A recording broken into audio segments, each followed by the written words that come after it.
mga bebe! This is another a day in a life ng isang 6 years old na kinder student.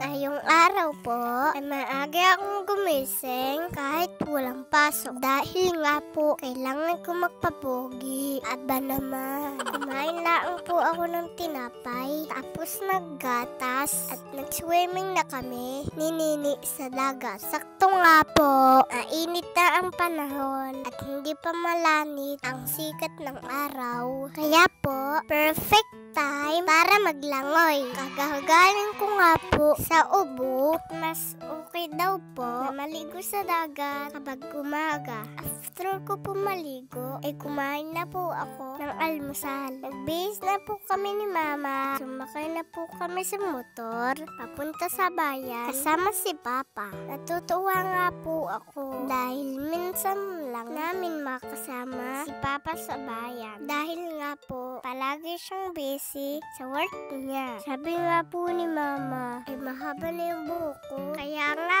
po, gumaan na kami sa pagupitan. Natutuwa nga po si Mama ni Papa dahil hindi na daw po ako umiiyak. Abay, syempre, binata na. Huwa nga po nung dati, kailangan ko pang hawakan para magkupitan. Tapos po, iyak pa ako ng iyak dahil nga natatakot po ako sa tunog ng razor. Katapos ko pong kupitan ay sumunod na si Papa dahil nga po mukha na daw siya Erimintanyo sa sobrang haba na din po ng kanyang buhok. Katapos po ni Papa gupitan ay umulan po na malakas. Kaya nga po sabi ni Mama ay kumain na muna kami sa paborito nilang kainan dati. Dito nga po pala, iyon sa DJ. Ito daw po ay dating place ni Mama at Papa noong magjowa bells pa sila. Alaka, dito po kami pumesto sa may labas dahil maliwanag at presko pa. Mayroon pa nga po kaming nakita na candy na heart dahil po kahapon ay Valentine's.